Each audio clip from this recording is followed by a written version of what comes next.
Welcome. It's still the product management gist. Yeah, today on the show, I still have my wonderful co-host, Grace Samuel, is here with us today. Grace, our Oga, senior product manager. And we have Oluwakemi, Oluyede. Hi. Hi. What's going on? Oh, good. How's your week Thank been? you. It was a week. It was a week. Yes, it was. It was a week. So today we are going to be talking about I want to be a PM. You don't know how you can transition into that role, but you want to just become a PM. You feel that it is something that you can do. You have passion for analysis, you have eyes for details, and all of those things. So we'll talk about that on the show today. Kemi, let me start from you. Now, I want to know, how did you become a PM? Because I don't understand. You are just a product manager. Did you go to school to study? And of course, I think in our last video, we said, except for some, maybe, what's it called? Some organizations that run courses, product management courses. How did you become a PM? Okay, so I studied microbiology in school. Anyways, microbiology. Yes, okay. Microbiology. Okay. Anyway, so I remember where I used to work, I was managing this page called the feedback page. It was a review page, customer sending reviews, I said it. and all of that. So I wasn't in customer service, I was operations, but then Okay. I was handling the reviews Okay. at that time. And the page was just doing nothing. It was just giving nothing. It was just approve, disapproval, approve, reject, and all of that. So that was basically it. Ones and zeros. So then I went to speak to someone. I thought he was the one that was going to help me. And then I told him, this is things I want, this is how I want it, we should be this, we should be that. And then he comes back to me and says, okay, so why do you want this? I went in, we want it because this is why, this is this. He said, so if you can do this, why is this? I answered. By the fifth one, I'm like, guy, Alpha, do you want to kill me? What with you? Why? But then, it's really that conversation really caught my interest. And I tell him today, it's one of the reasons why I am a PM.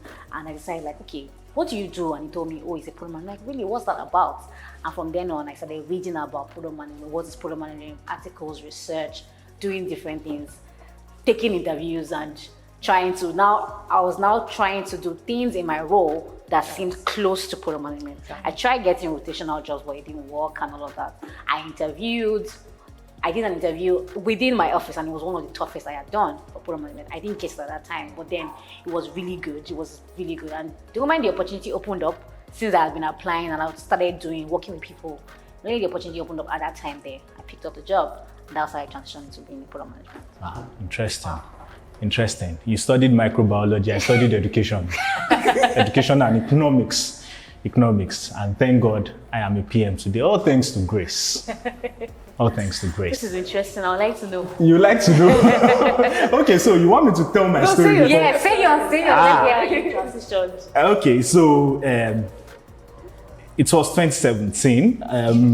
I was a customer service. I see. All of us are customer service. These are not customer service. Okay, so I was working on a product then, and we had to deploy, train. Actually, we were supposed to train some guys at what's it called? The bus terminal, because the app is for managing transport. Thank you. Thank you. So I remember that Grace just joined the organization then, and I was going to leave. Sincerely, I was going to leave at that point. We did the training, we helped them deploy, we did post deployment, support and all of that. He was the one that put me through the product.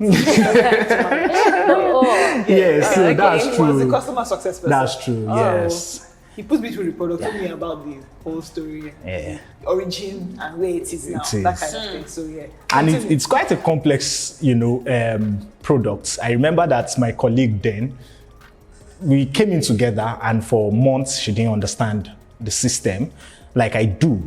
So I was going to leave. I came back and they told me that I should proceed on a stress leave for 2 days. I went and I came back. I had my resignation. What's stress leave? I don't even know what it is. So let us go there. I was not entitled to leave at the time because I was still an unconfirmed staff. Yeah, right. So I came back with my resignation typed. I had made up my mind that I am coming to resign. And the gist that morning was that, oh, Tosin, you've been moved to the product management team. And I'm like, sorry, pardon me, Kilon Shenbe. What did they do? I don't know, I don't understand. But she made me understand that part of the things that I've been doing before that time is product analysis and all of that. So I became a product analyst, what we now call associate product managers. So that was how I transitioned into the role. You know, I didn't leave. No, it was Grace now. She was. See, she brought. She not just me. She brought the organization Grace. When she came in, wow. Don't let me go into that story. Okay. After the war between business guys and tech guys. And I know there are some people watching this video. They know what I'm talking about. Wow. There was war, like civil war, between the two. She came and she sat at the center. Gladiator. Voltron. And she helped your team. So you don't work with people like that and you want to leave. People that will inspire you to work. The only place I've worked, and I'm not being modest, I'm just being sincere. The only place I've worked and I want to go back to work every day was when Grace was my line manager. When I was in that organization, when she was my line manager, I look forward to going to work on Sundays. You can imagine, Sunday evening, and I want to go to work Monday morning. She built a team of product guys we are just 3 of us. This guy is so passionate. Wow. Do you need? Grace, is there opening in your area? Wow. I don't even know what to say. I don't know if I can talk that story. Okay, but then how did you transition into becoming a product manager? I think that would be an interesting story because it is really, really interesting. So I can imagine the story is quite a story. So I did ICT in school, ICT engineering. My dad did not understand why. But as time went on, because 2007 was ICT engineering then. But as time went on and he saw, there's Glow, there's MTN, there's this, like, okay, maybe this is why she went to school to do ICT engineering. Trust me, that was not why. Because I went into ICT, I didn't want to do computer engineering. My parents already saw that I was just this child that was doing weird things. I was the first to adopt the technology, want to dismantle it, want to find out why is it working, how is it. So that was how I started being that tech girl, let me put it that way. I did ICT. I actually felt like I'll practice it that much. But so when I went for my NYSC, I worked with, that's a story. But I joined an IT it was an NGO, but the IT department. So there I had a wonderful experience because it was wonderful. It was. The Lord is good. Actually, wrote about it recently, and it just brought a lot of memories back. It wasn't the smoothest, but I feel like it made me better at who I am. So after that, I went for my master's, came back. I actually thought that I would do ICT for development because, of course, I saw how technology was being applied in other parts of the world. I wanted to be that person where I had worked with an NGO, so I could see how they could use apps to improve people's lives. I was actually working on a project where we had an app to track, to ensure that women that had HIV/AIDS don't transfer it to their children. So they had a lot of so I wanted to actually be that person to deploy such apps or technologies, whatever it is, to better Africa as a whole. So I still believe that at some point I'll get back to that. But I came back from my master's after applying all that knowledge and everything. I came back. Actually, the company I came back to work with started hiring me from the UK. They wanted me to work on their own NGO. But by the time I got here, they had an interview with me. It's like, we have a better role for you. I'm like, huh? So they now said, oh, your title is now IT product analyst. I was like, huh? What's that? What's that? I got my letter like early January. I was supposed to resume February 1st. I used that period to study. What am I supposed to do? Because if you get the letter will give you like 5 bullet points of your JD. And like, this is not making sense. So I had to go and say, really, what does it mean to analyze the products, to manage the products, all of this. I virtually everything I was doing then was just trying to understand the role. So I got into work with my own manager was a senior product analyst. I'm like, okay, it looks like we're all in this together. They had a lot of hardware, some software, but they wanted someone to be able to come in and analyze why the products were not as successful, what they should add, what they should remove, and all of those things.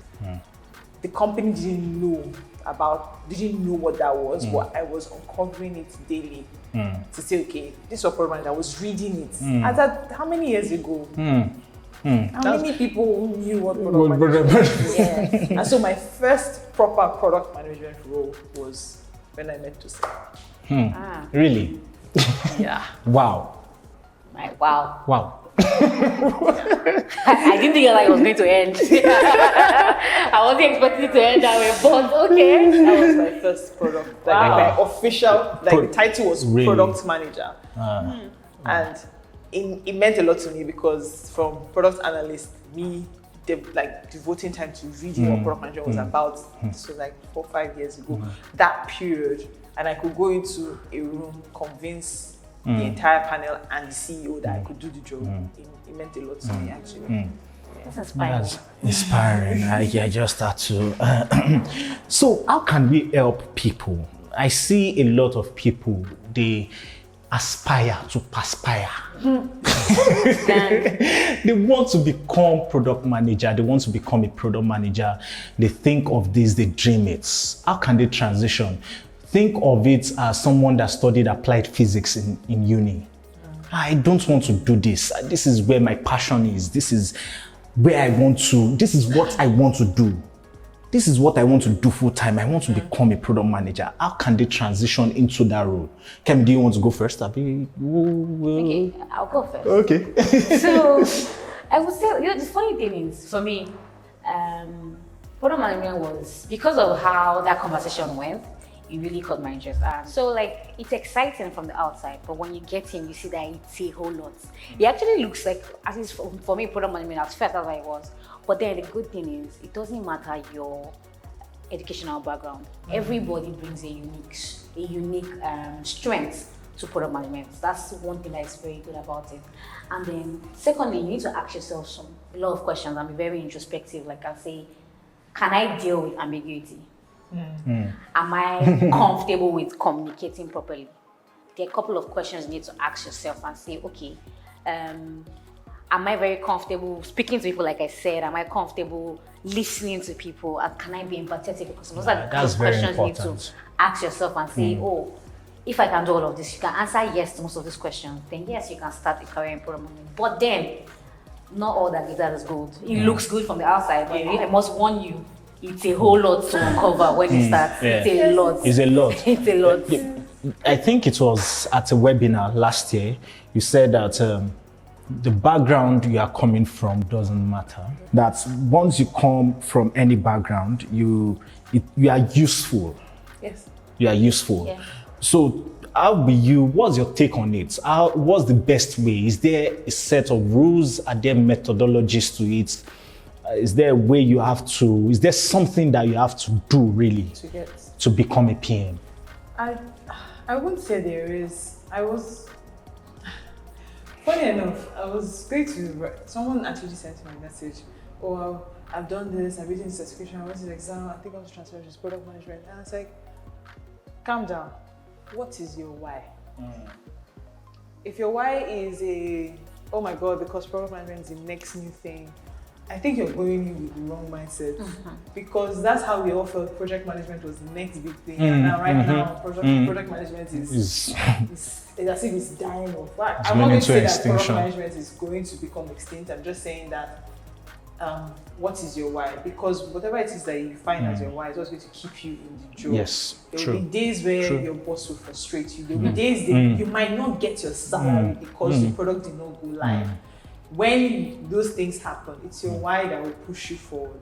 So then, apart from that, when you now say you want to transition into product management, fine, you can read articles, you can do all of that, but then I believe strongly that you should get a solid foundation in the course. So it could be you enrolling for a course, and just don't enroll because of people are enrolling. Like, do a background study and check on who is handling the course. I've seen people take some courses and then they're like, it was rubbish. Then they will now go again and spend more money to actually get. So do a proper analysis of what you want to get out of the course, and then have that course. But make sure that course employs you to get hands-on into product management, because if you've never had experience in product management, that's the foundation and the background. People, even if a company wants to take a chance on you, it's that hands-on experience, that project, even if it was a side project, whatever it is that you did is what is going to make that person trust you to say, okay, I'm going to hire you. So you might not want to jump into getting a certification because, of course, it's expensive. But if you have proof of a course, proof of a project, proof of maybe a bit of experience in working with teams, you don't even need to say, okay, I was a product manager. I worked with a team, I've interacted with customers, I've been able to talk to upward stakeholders, been able to influence people, I write well, I present well, all of those things that we've already knocked it out for the person to, okay, I say, you have my attention, maybe we can hire you. So that's that. Sometimes it's not even about just saying, I did this, I did that. Sometimes going through the experience of building something, when you're saying it to somebody, it's very believable. Or like when I'm speaking from the outside, I'm speaking from the outside, I say, I did this, I did this. But when you actually go through a process, you get, oh, I have this idea I want to build. Oh, are you an engineer? Let's do this together. Oh, okay, let's talk about this. Of course. By the time you're in an interview session and you're speaking about it, because you actually went through it, you went through the process, it helps you to express yourself better, and the person that's listening to you believes that yes, this person did go through the process. So it can be as small as building a blog, or even getting something to prototype and not exactly shipping it out. It helps you. Hackathons for those kind of things. So when you see someone, you're like, okay, we can collaborate with engineers and designers. Why not jump on it? You hear someone says, oh, I want to do a small website. Small website. Just try and put your hands into it. It will actually help. So what do I do as a PM? That's the question that is on the lips of a lot of people. We talked about it in the last episode, job description and all of that. What do I really do as a PM? So this time around, let's look at it from the point of view of what are the basics of what I need to know. Not what I need to know, but what I will do, my day-to-day activity. Because you see some people, they'll tell you that you must learn how to code. JavaScript, C#, C#. You must know how to. We were discussing before the show, and we were talking about API documentations and endpoints. They want to kill you with technical jargons. So what are the things that you must, or what are the things that you will do on a daily basis as a PM? As a new PM, yes. Yes, as a new PM. So within your first 1 month, is to study the organization. That's it. Some organizations are not that patient too. No. You're getting a new PM. You're getting a new PM. A new PM. You study the organization. You study the product they want you to manage. You study the people you're going to manage. Then study your customers. All that holistic information will not tell you this is my route. Because if you enter, like I said last time, product-led organization, the modus operandi is very different from a product-led organization. If you now find out that, okay, your product is more customer, is a B2C, the operation is different. It's different, it's totally different. They expect you to be able to wear maybe suit and tie, walk into the office, close the deal, then come back and say, this is the product I'm building. So the expectations are different. So I would say, first of all, your first 30 days, study the organization, study the product, study your customers, then study how your team works. Because again, like Tosin said, you actually realize that they hired you to bridge the gap between business and engineering. To build the bridge, you build the bridge. Connector. They've been fighting ever since. So you have to come there and bring some sanity. But the truth is that as a product manager, you're a leader in the team. Yes, you so are. And you're always the center point. You're the center, right? but you're serving everybody. Exactly. Yes. Which is why bringing it back, you're influencing everybody. Yes, you're influencing You have to figure out everybody. the way to influence You have to everybody. look for You have ways. authority without having the authority. Yeah. Exactly. So if you don't do that study first, then you might not understand what you're supposed to do in the next 30 days, which would include speaking to your engineers on this is how we are going to work going forward. If they didn't have that system, you might have to put that system. Of which, if you're running sprints, you know that you have scrum ceremonies every day. But then the first day you are sprint planning with the entire team. This is what you are going to deliver. This is my role. This is the designer's role. This is how we are going to run. So at the end of the sprint, all the engineers come and say, this is what we've delivered. Now they would do a sprint review. You would test out what they've done. If they don't actually deliver, there is a problem, because it's either you didn't do a good job on listening to them during the scrum ceremonies to say, I am blocked, unblock me, help me get unblocked. If you didn't do that a great job, then you see at the sprint review or the demo, whatever you call it, you realize that it has broken. Then after the demo or review, you now do a retrospective, what worked, what didn't work, and what are we going to do going forward, those kind of things. So that's going to be your next 60 days of putting structure into how the team works. But if you find yourself not being that hands-on with your engineers, your role is different. You're setting a strategy for the product. What the company says so want to build next. So you're going to come up with the product requirement document for what that is. You're going to come up with the strategy, the roadmap, all of those things, putting it all together before you even start building. So again, it totally depends on the kind of organization. Organization that's And what is expected of you, because the JD is deceptive. Yeah. So before we close the show today, is it fun working as a PM?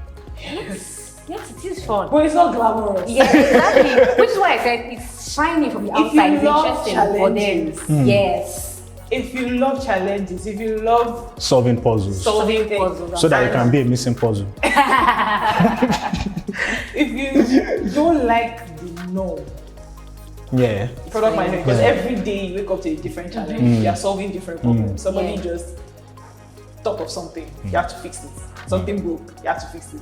Engineers are angry, you have to fix it. Right? So it's like something where while you're going through the process, you might just be angry and tired and frustrated. But when you take a step back and just look at your journey, you'll be genuinely happy with yourself and say, oh, I did that. I made that happen. So in the moment, you might not feel like it all the time, but when you sit back and think about the things you've achieved, it's very rewarding, I must say. Yes, it is very rewarding, and trust me, experienced product managers, they are talking, listen, you better listen. That is our show for today. Thank you, Grace, for coming on the show. Thank you, Oluwakemi, for coming on the show. Thanks for having me. Remember to subscribe to our channel and give our video a thumbs up. Till we see you again next week. Have a blessed week. Bye. Bye.